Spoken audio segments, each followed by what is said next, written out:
আসসালামু আলাইকুম বন্ধুরা, আশা করি সবাই ভালো আছেন। পুণ্যের কাজ পাপ কাজকে দূর করে দেয়। ইবনে মাসুদ রাদিয়াল্লাহু আনহু এর কাছ থেকে একটি হাদিস জানা যায়। এক লোক প্রচণ্ড অনুতপ্ত হয়ে রাসূল সাল্লাল্লাহু আলাইহি সাল্লামের কাছে এসে বললেন, ইয়া রাসূলুল্লাহ, আমি এক নারীর সঙ্গে মজা করেছিলাম, তাকে চুমু দিয়ে ফেলেছি, তাই এখন আমার উপর শরীয়তের শাস্তি প্রয়োগ করুন।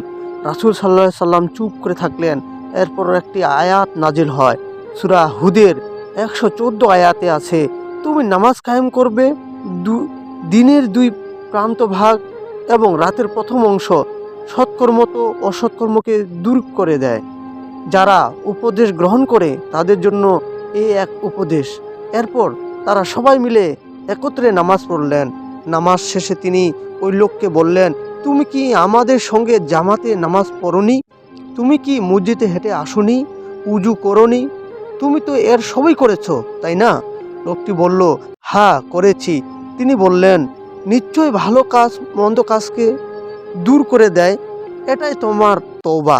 তুমি এখানে এসেছো, অনুতপ্ত হয়েছো, তুমি ক্ষমা প্রার্থনা করেছো, এখন তুমি নামাজ পড়েছো এবং এর সঙ্গে সংশ্লিষ্ট ভালো ভালো কাজগুলো করেছো।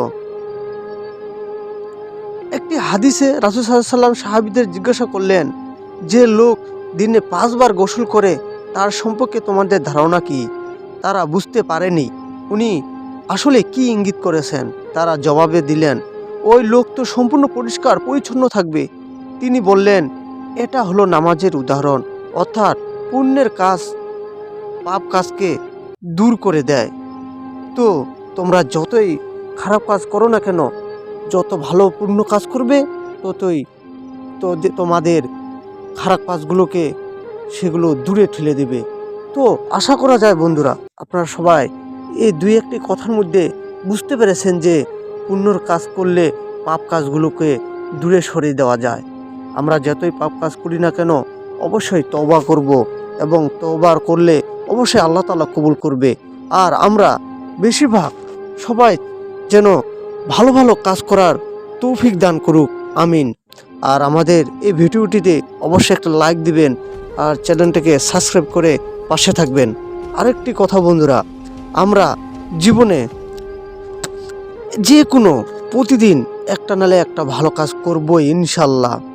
প্রতিদিন গোসল করলে যেমন শরীর পাক হয়, পরিষ্কার হয়, তেমনি 5 ওয়াক্ত নামাজ কালাম পড়লে তেমনি আমাদের পাপগুলো পানির মতো ঝরে পড়ে যায়, ময়লা ঝরে পড়ে যাবে পানি দিয়ে যেমন। তো বন্ধুরা, আজকে এই পর্যন্তই। আশা করি সবাই ভালো থাকবেন, সুস্থ থাকবেন। দেখা হবে পরবর্তীতে নতুন কোনো ভিডিও নিয়ে। খোদা হাফেজ।